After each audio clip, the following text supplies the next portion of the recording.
we're connected at this intangible level, and unspoken feelings are always going to manifest themselves in some way. So can we head off uncomfortable feelings by making sure that there's an avenue for people to express that energy verbally rather than as agitation or mistakes? Because oftentimes what happens is when executives are ignoring the tone of their employees, the unspoken message from their employees, well, that manifests itself as friction in the line. It manifests itself as people making mistakes. It manifests itself as accidents that could have been avoided if everybody felt more aligned with the mission. And executives, especially executives that have been executives for a while and understand good risk management, recognize that there is an intangible to risk management. And even if you're a solopreneur, like, what is alignment? It's good risk management. It's making sure that you're so tapped into your creative flow that you don't have to learn from accidents. Or if you do, you're able to recover quickly because you're so good at feeling through the discomfort of making a mistake. Because you don't want to be afraid of mistakes, because that takes you out of the flow too. You want to know that you're somebody who can fail quickly, and then iterate. In the old Silicon Valley days, the message was, uh, move fast and break things. And the idea was, well, we're so competent as programmers that it's actually more efficient and better for the product if we just move as quickly as we can and break things, because then we'll know what didn't work and we can fix it quickly. And that's actually a good way to think about, how do you expand your outcomes in interesting ways? Well, you don't worry so much about making the mistake, and you recognize that if you were to make a mistake, and that's just a label, there are no mistakes, there's just learning opportunities. Your job is to be so up to speed with your ability to know in each moment what to do, that if there is some kind of seeming mistake, you can shed that label by feeling through the discomfort of it and see the higher reason that that thing needed to happen. It happens in my career all the time, where something that is incredibly uncomfortable happens, and as a good consultant, I can feel through that and find alignment in that situation and see the 100,000 square foot view, even when the executives can't. And so then they want to keep hiring me because I'm the calm in the middle of the storm, and that's an incredibly profitable skill to have. And it never fails that 3 months down the line, we can see how that seeming mistake turned the cruise ship just a little bit, that put us on course towards something that otherwise we wouldn't have landed on. And then it becomes a much more profitable thing, that had that mistake not happened, we wouldn't have delved into the data required to make a new decision. And so ultimately, that quote unquote mistake was the thing that made us pause, assess the data, and pivot in the right way. And maybe that was just the most efficient way that we could have gotten to that choice. Yeah, really great points. So just going back to also the topic of, let's say you are a corporate consultant, and usually your job is to have this bird's eye view of the processes and the systems in there, and to try to understand how to improve the system, and to make business recommendations, I assume, right? And um, I can imagine there's a high demand for such business consultants, corporate consultants, to optimize the business processes. Now, I've never heard of, let's say, a spiritual consultant, right? A consciousness consultant. Technically, this is something that would be needed, I can imagine. So I can imagine every executive, every business, they would profit from, let's say, having more compassion, having more kindness, having more inner clarity, having a state of constant flow. In optimal cases, you would have a constant state of flow. And anything coming up in your mind is something you would detect. So you would be aware of it. You would not be a slave to it in a certain way, right? To have a sense of selflessness, a sense of no ego, right? Or kind of being aware of your ego at least. So all these things would be super valuable. Yet, so personally, and we are also like in this Twitter X kind of space here, we were thinking, is there a market for that kind of thing, or how would you brand this or market this? So let's say you want to make a business out of this, right? So it begins within us. That's true, right? So let's say you are a very conscious corporate consultant, and I can imagine this by itself is quite rare. So there's a distribution of, I would say, levels of awareness.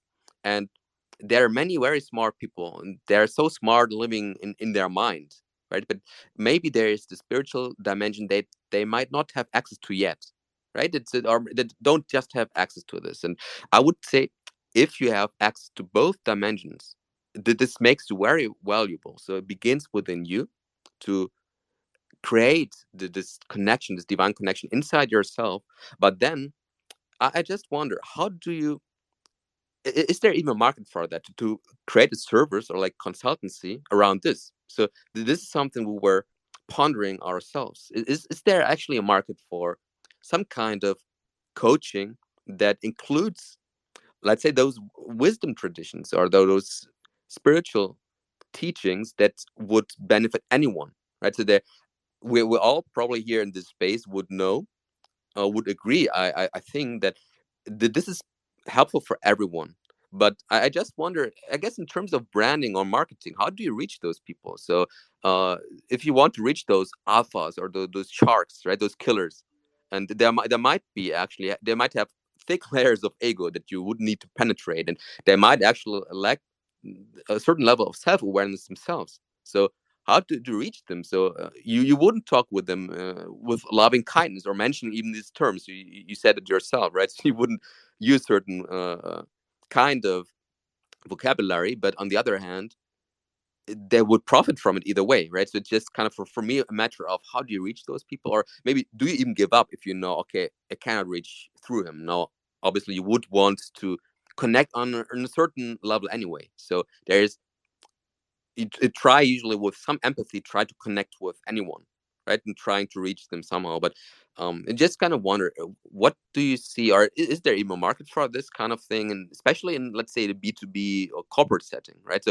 here, like on Twitter, I always feel there is this, I mean, we are all like talking about spirituality and all these terms, and we would all agree here, but does this have a place really in the corporate setting, and how do you really reach those corporate boardrooms, or let's say even for smaller businesses, right? So probably we will not coach Microsoft or so on spirituality and compassion and purifications of your traumas, or maybe would we? I don't know, right? So that is an interesting question. Yeah, well, it's a good question, and it's about finding language as a Trojan horse, right? So one thing to understand is that everyone in the upper echelon of business is looking for a competitive advantage. They're looking for what we call in poker EV positive scenarios, where they know that all they need to do is win 51% of the time, and that will make them wildly profitable. And so the way that you win at least 51% of the time is by being really dialed into your decision making and finding processes that allow you to out innovate your competition. And so, everyone in Silicon Valley right now is microdosing psilocybin. Everyone, every week in Silicon Valley, there's a big mansion party with a bunch of shamanistas doing ayahuasca. And so 100% people are looking for a consciousness EV edge. And so, you look at people like Tony Robbins, who's worth almost $1 billion.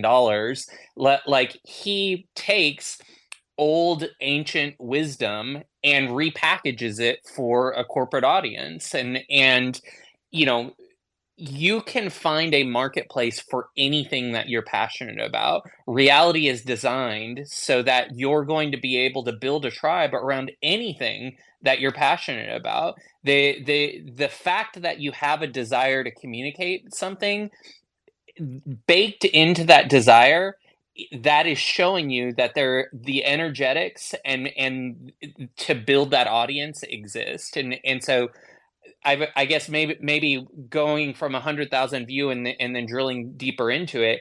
If you have the desire for something, and that is a pure, authentic desire, it's not a desire because you want to please somebody else. It's a desire because it's truly the thing that you want to birth into the world.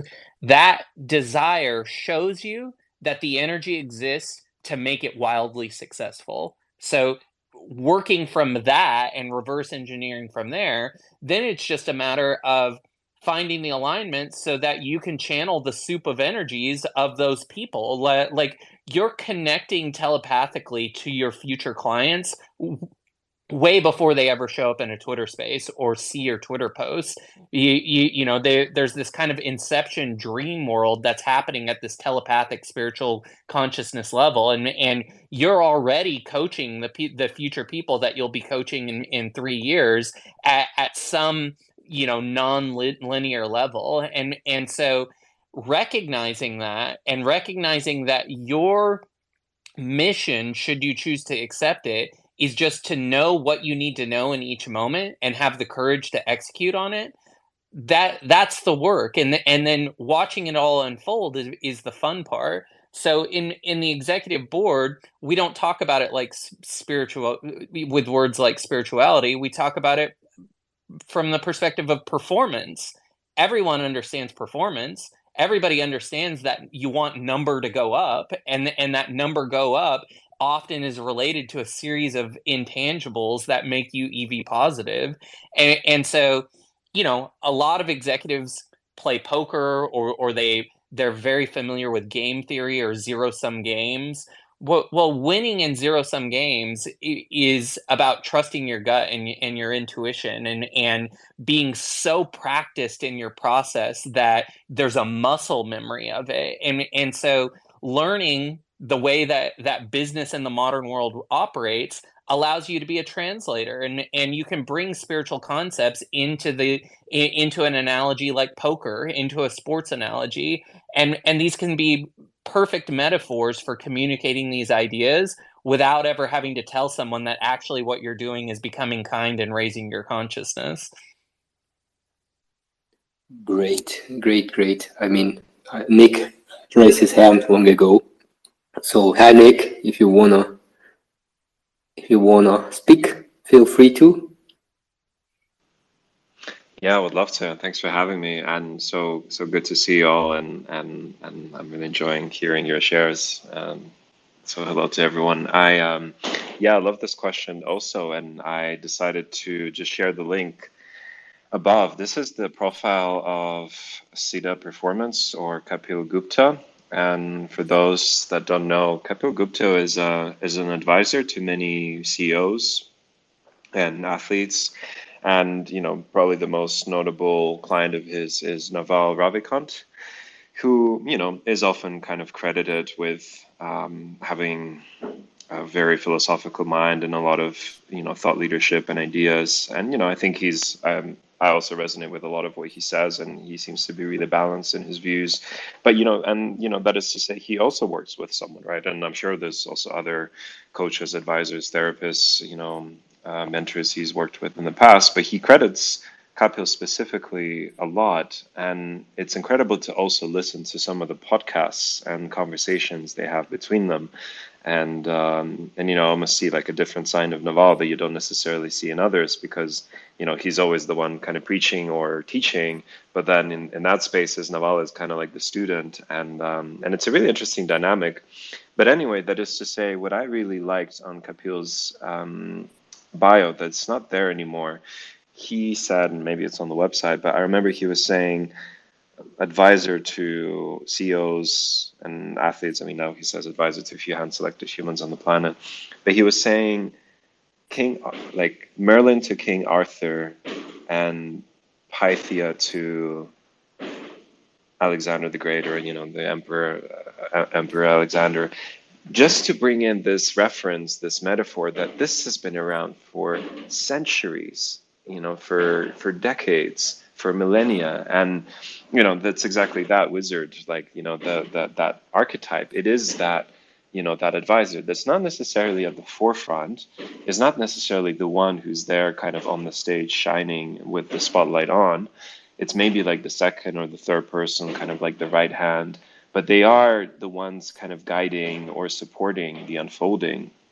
And I do resonate, like I do think this is becoming more and more needed, and whether it's kind of not necessarily so explicit, right? So sometimes CEOs might have their assistants or their personal therapists, or it might be a COO that kind of takes on this role of an advisor also. It can kind of come through naturally in the relationship, right? It might not be spoken as like, hey, you're my spiritual advisor.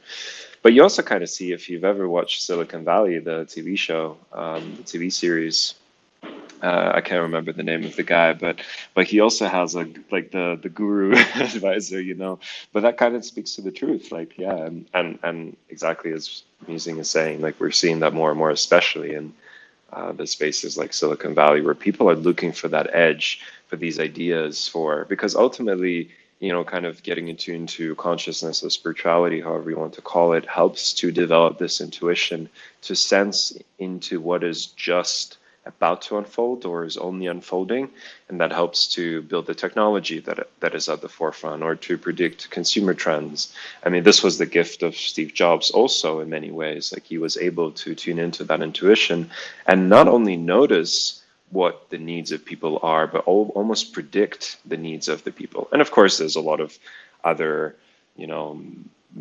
magic that he brought into it in terms of his death stares and convincing people and kind of bringing them all together. So there are a lot of different combinations.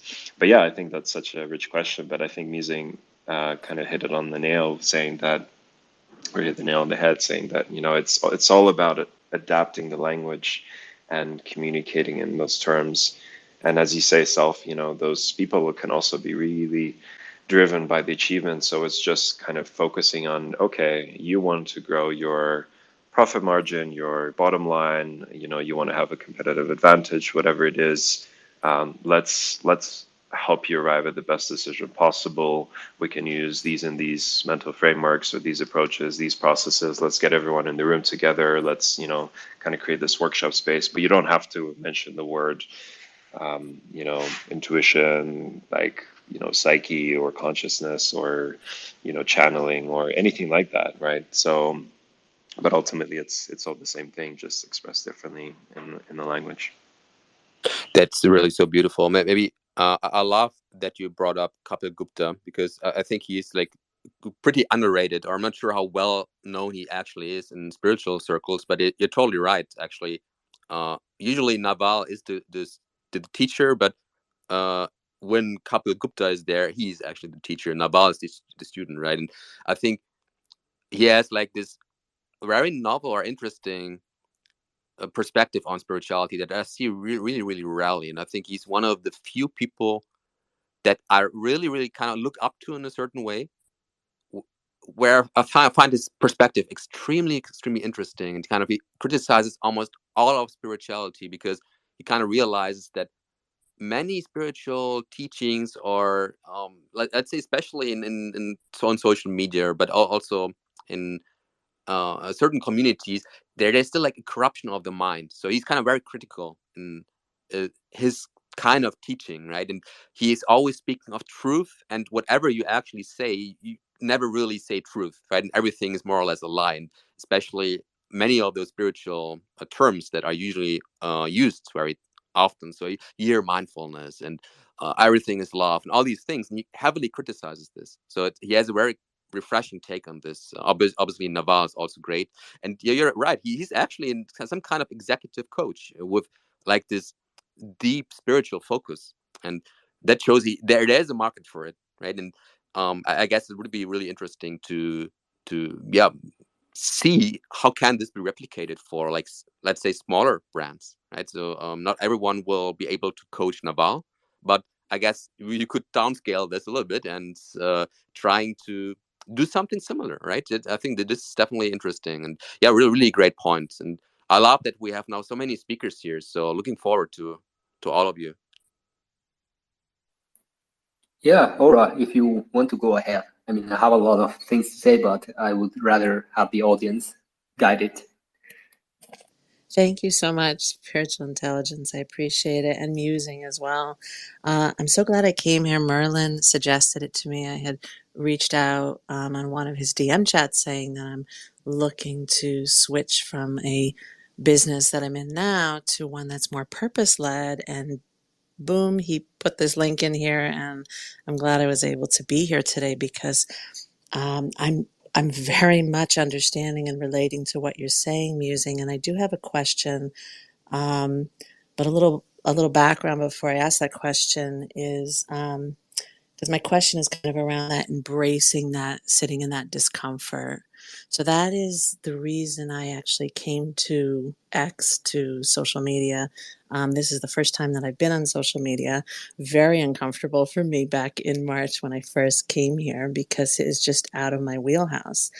And I'm learning to let the strange become familiar, and the familiar is becoming more strange for me. And that's been just I love that slow digestive period you were talking about because I have been allowing my inner turtle to lead me, which is very different from from the feisty speed that I operated in more in the corporate world.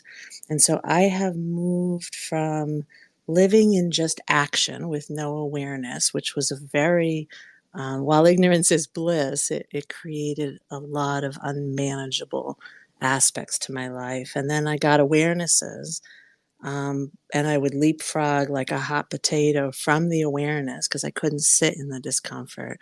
And I would just knee jerk react into the action. And over the last several years, I've been learning to, like, literally with a crowbar, because I didn't like doing it, widen that space between awareness and action so that I would pause and reflect and sit still. Part of my big problem was I didn't want to sit still because I didn't want to go into those shadowland spaces to see myself. But as I've gotten more comfortable with that, as I've learned to love all the banished aspects of myself, I've been widening the space between awareness and action. And that somebody, oh, that's my background noise. I can lower that. Somebody taught me that's acceptance in that space. And to be honest with you, my eyes used to roll at that because why would you ever take the time to sit around and accept things? Why not just go from the awareness to the action? And now that I've lived more graciously in this acceptance space, and let it transform into a welcoming space, and then into actually embracing the discomfort, which I hear you saying. And then even that next level where I heard you talking about, sometimes the next right thing is the so-called next wrong thing, because that's how I either reinforce that, oh yeah, that didn't work, or I'm able to make some more adjustments with some new data points. So I love this kind of very natural unfolding where I used to sit like a tight little bud, and the flowers, the petals would kind of just burst open. And now just allowing that and allowing the seasons to kind of like, I lose things, I gain things. I'm much more patient as I move through the process, and the process is actually becoming fun now for me. So I'm starting to sketch out this new business that I want. The business that I currently have, that I've had for a long time, is in very good, capable hands with my team, so I can spend less and less time there. And what I would love to know from you, Musing, is now that I have this space open, that I've crowbarred open between awareness and action, could you, in slow motion, tell me when you're sitting in that discomfort, it totally makes sense to me, and you're transmuting it into what I would call love? Can you slow that down for me and tell me about some of the questions that you're asking yourself and some of the, I guess, give me a little bit of a roadmap and some steps in that transmutation process when you're sitting in discomfort and you're moving it into something that is beauty and love. I hope that makes sense. And thank you for the chance to speak. Yeah, well, you said so many things so beautifully and found great language around it. And so I appreciate you bringing that language into the space, and that's what's fun about these collective groups is that we all get to borrow language from one another, and it makes it easier for us to communicate these things to the people that we love and the people that we interact with. So thank you for that. If I was going to slow down how I personally process the discomfort, and then we can talk to some of the other people on stage because I know that a lot of people have really interesting ideas around this. But for me, it starts with body awareness first. So a lot of times, when I start working with people at an emotional processing level, they actually experience their feelings intellectually. They're not feeling them as somatic sensation in the body. So step one is making sure that we're actually experiencing our feelings somatically rather than intellectually. Because we can process that emotional energy so much faster in the body than we can in the mind. It's why people spend 30 years in therapy, but they can go to one somatic experiencing session and release all of it in one session sometimes. So really understanding the difference between intellectual feeling and somatic feeling, I guess, is step one.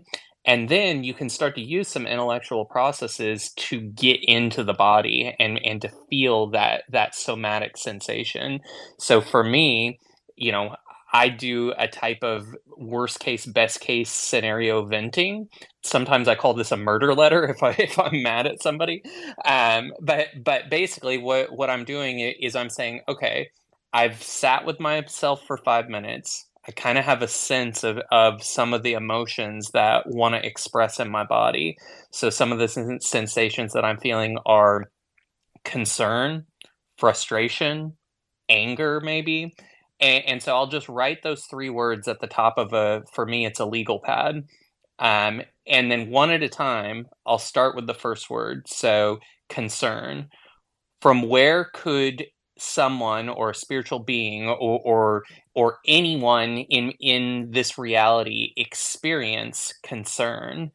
And then I give myself permission to just vent anything that comes to mind. Those could be things that I'm concerned about. It could be concerns that a character in a novel I'm reading had that are present in my field. It could be something that I watched on a TV show.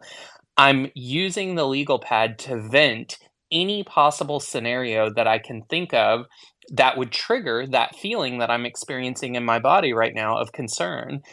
I journal this until I literally cannot think of one other thing that somebody could be concerned about. If this is the first time you're ever doing this on a word like this, I remember in the first days when I started doing this with one of my coaches, I'd fill 40 pages in a legal pad on one word. And then an interesting thing happens.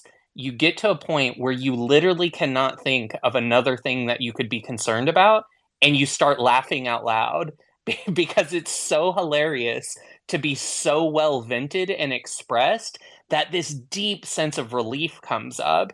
And that's the manifestation that you're looking for in this work. You fully transmuted that energy and cleared it in a way, and the laughter or that kind of giddiness that comes from I can't believe I can't think of something else to be concerned about is showing you that the channel is now open. So then I throw all those pages away, or maybe I ceremoniously burn them in a fireplace if I'm feeling really like a wizard that day. And then I do the same thing with, well, how do I want to feel? Empowered. So then I write empowerment at the top of a sheet of paper. And then I will just stream of This space was downloaded via spacesdown.com. Visit to download your spaces today. consciousness, write down words and scenarios that represent that feeling of empowerment. So fun, ease, flow. My team is supporting me. My spiritual team is supporting me. I'm telepathically connected. My telekinesis is so strong.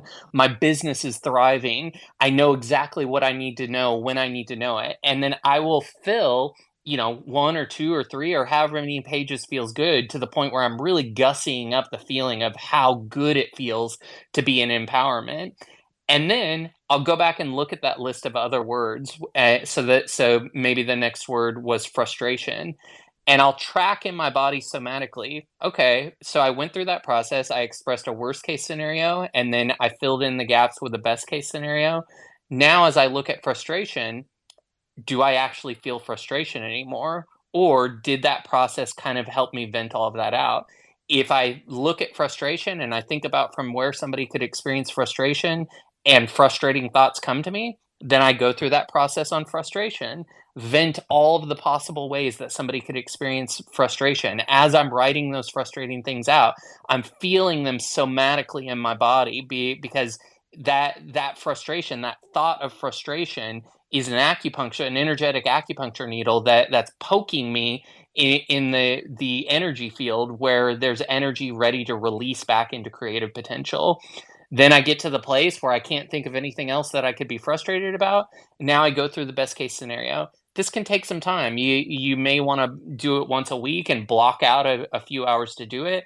Over time, what happens is that there just aren't frustrating feelings, or when you have frustrating feelings, it only takes half a page to get them vented, and then you can really get into the visioneering or the imagineering, which is writing out in vivid holographic detail what the vision excuse me, what the vision is, and how good it feels to be living in that end state. And so that's kind of how I deal with the discomfort, and that's what the transmutational process looks like for me. And all I'm doing is pouring Drano down the pipes, right? So in a lot of spiritual practices, like, there's this idea that if you say something negative, or if you point out a negative experience, you better say the word cancel real quick, because if you don't cancel that energy, you're going to manifest it. But actually, it's living subconsciously in the background of you. That trauma is living there, and it's trapped energy in your system that's preventing you from having full creative flow. So if you will spend a little bit of time addressing it and venting it, that's the Drano in the pipes that clears it out, that then allows the water to flow. And that's really what we're aiming for. Does that help? Is that a slowed down enough process, or give me some feedback on that, Aura? It really is. I'm feeling giddy and excited to do that today, and it's explaining a few things for me. You're giving me a new language. One of the things that's worked like magic for me are two-way letters to God. And I was agnostic for most of my life, just lump on all that, no God, no divine, no higher power of anything, all overthinking, intellect. I was like a wobbly stool. And as I made space for a higher power, somebody suggested a two-way letter. And it is amazing to me how I will vent, vent, vent, vent, vent in my initial letter. And then God will write, "Dear beloved," and like just start flowing all this beautiful energy towards me. And it's been a magical process, and I like it. But you opened up the aperture for me, and I guess you moved the curtain, the man behind the curtain. You took a little bit of that mystery away from me in a good way, because I do like mystery, and um, I do like when things feel magical, but in a good way. Yes, you just showed me a few more things that I can do in the process, how it's all working together, and giving a more methodical approach to it. So I'm very excited, very grateful for you, and I'll be following your content and listening to others as well who share in that. Thank you.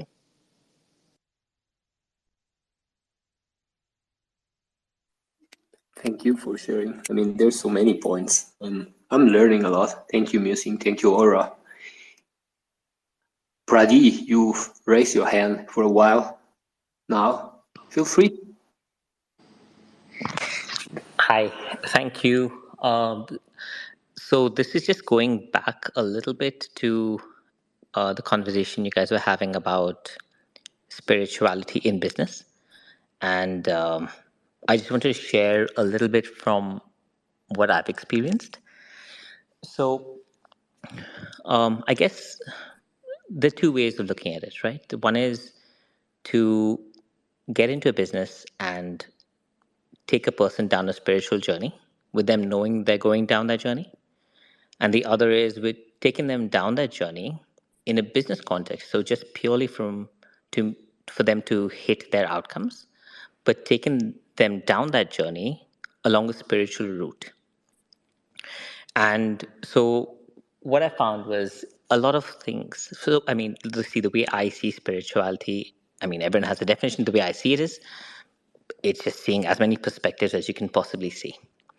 And this then applies to life in various different ways. So when it comes to people, the way you treat people changes as you can see their perspective, multiple perspectives, and so on and so forth. It applies to pretty much everything in life. And so when it came to something like business coaching, from a spiritual context, so I do that without calling it spiritual coaching. For me, it's just coaching.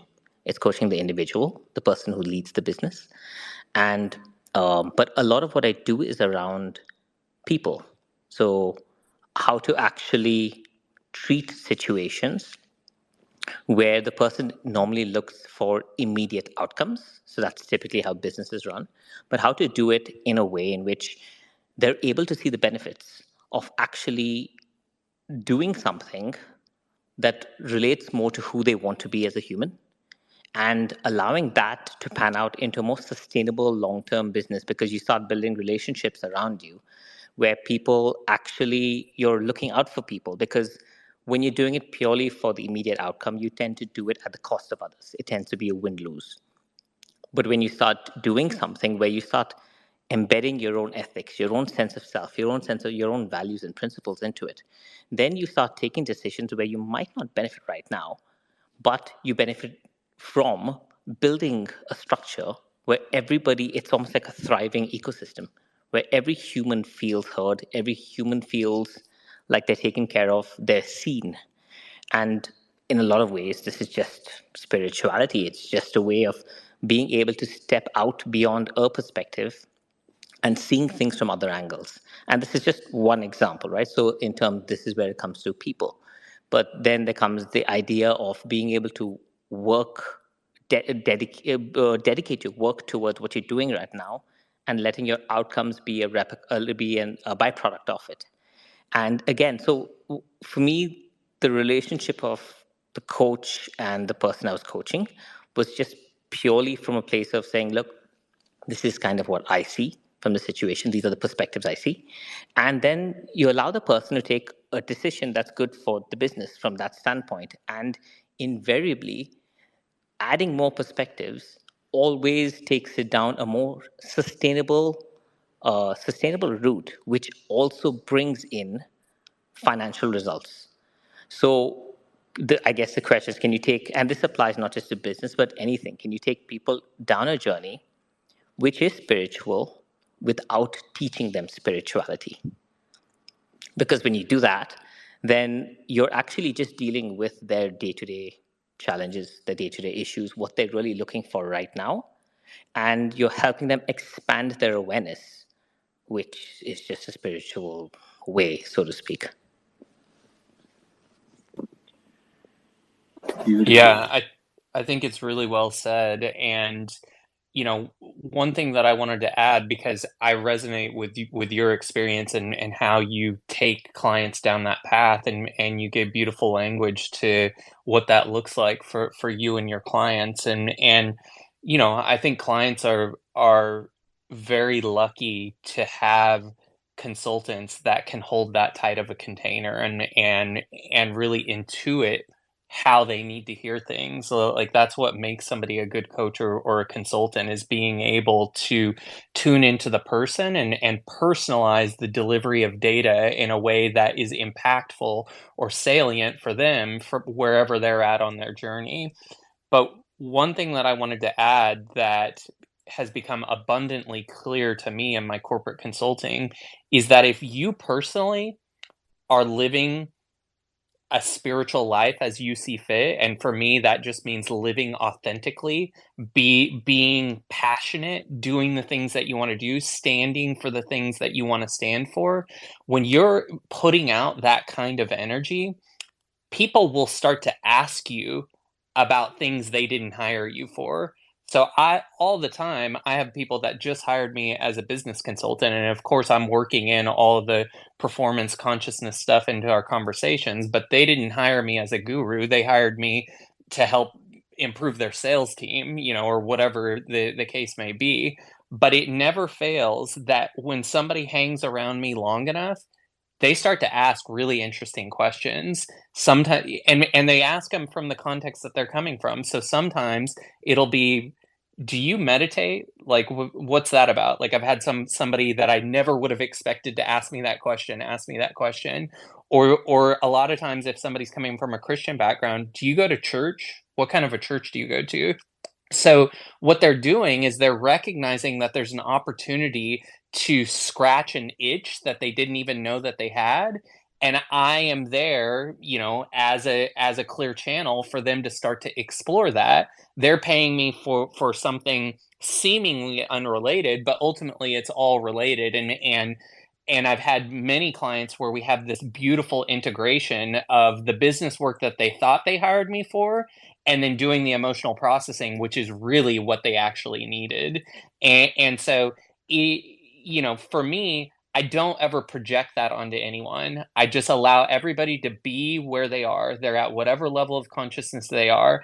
And I know that if I'm pure enough in my energy and in my desire to help them, that whatever that process looks like will be inspired in the overlap of our fields. And the way that the confirmation that life gives me that I'm in my zone is when somebody who we've never had a spiritual conversation before starts to ask me spiritual questions. And that's such a delicious experience, because when somebody's asking, they're ready to receive it.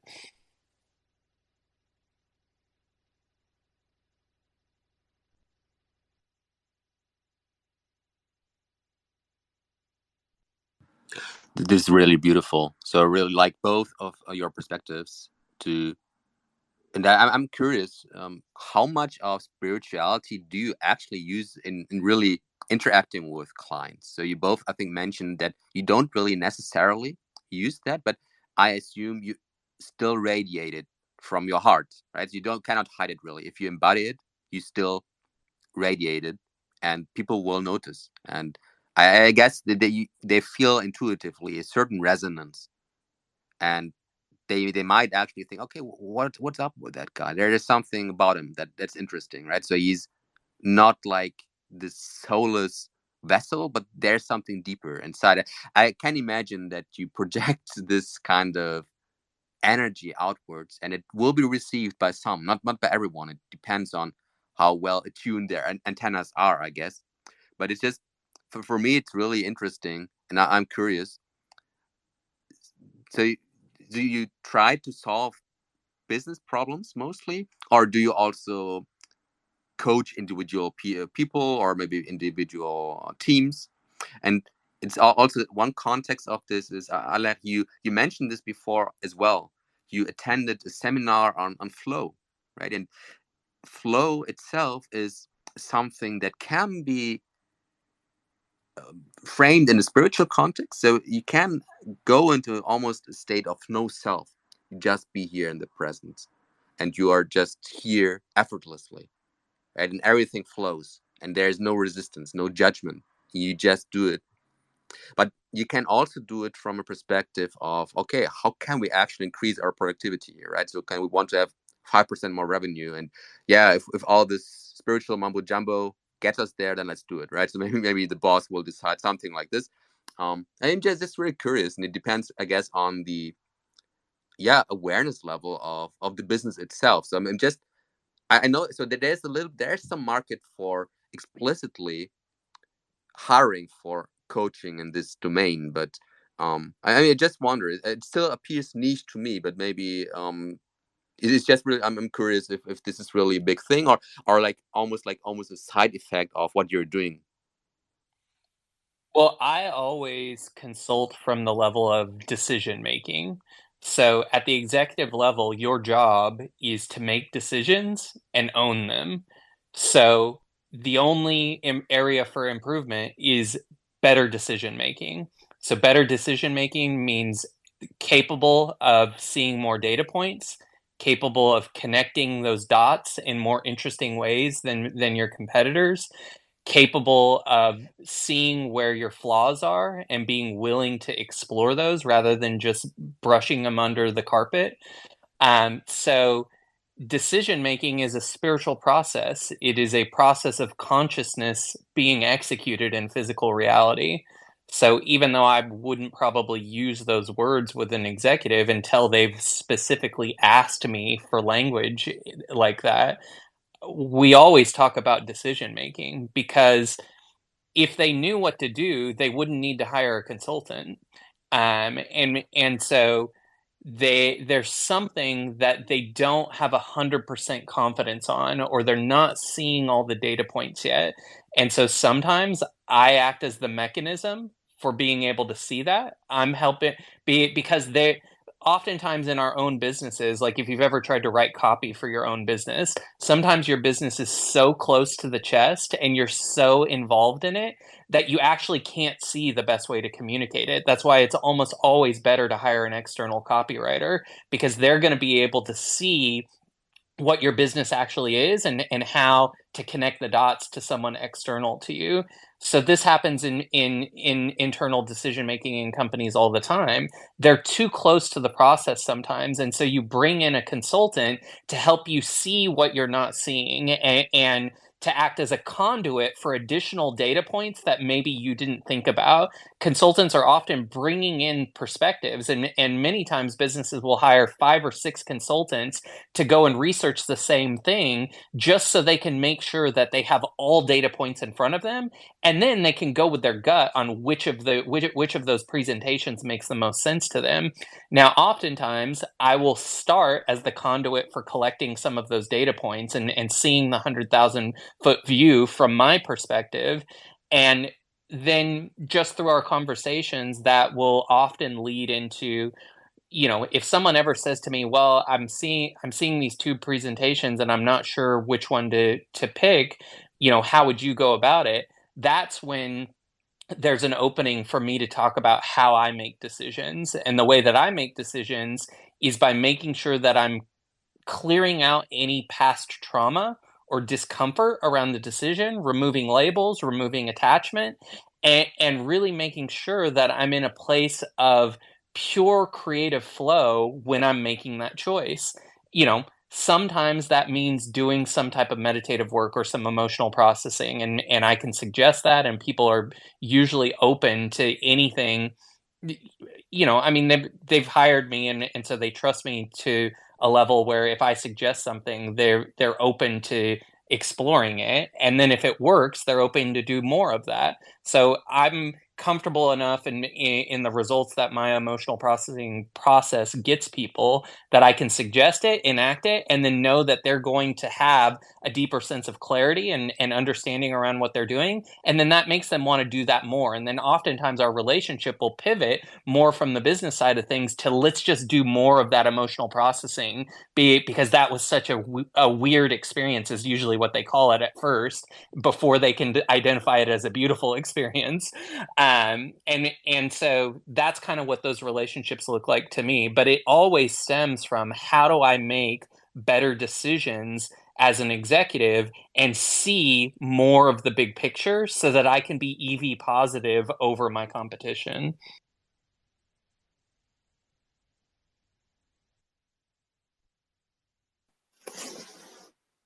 I think that answers the question perfectly. Thanks for sharing that. I mean, you're on fire. I'm learning a lot. I usually talk much more, but right now I'm just quiet listening. Really love it. Pradeep, you just feel free to answer. All right, sorry. Yeah, I don't know the etiquette yet, so just keep putting my hand up. But anyway, Oh, that's fine. No problem. so yeah, just to answer that question, actually, from it's it's interesting. The latter half is actually very similar to what Musing said. So my start, or the way I started with this whole business, I call it coaching, but yeah, whatever it is, business guidance coaching, was actually with these individuals who were always surrounded by a lot of consultants, a lot of coaches, a lot of, I mean, they had access to everything, right? And but so I came in only when they were not able to solve what they wanted to get to. So my point here is there's a market for that, and at that time it wasn't called spiritual coaching, or that word wasn't used, but there was an acute understanding that there are people who see things differently. Now, the differently came from the spiritual outlook. So that was where it started. And the latter half is exactly what Nusing said, because it always starts business. And eventually, almost every one of those relationships become personal in terms of they go down the personal route of exploration. And that's when spirituality starts coming up a little bit. Nowadays, it's a little different for me. Nowadays, it's more the personal side, because that for me is more of an interest. And those same individuals also happen to run businesses, so they then seek that same perspective to apply into a business context, because they understand what it can bring them. So it kind of ends up meshing the two worlds.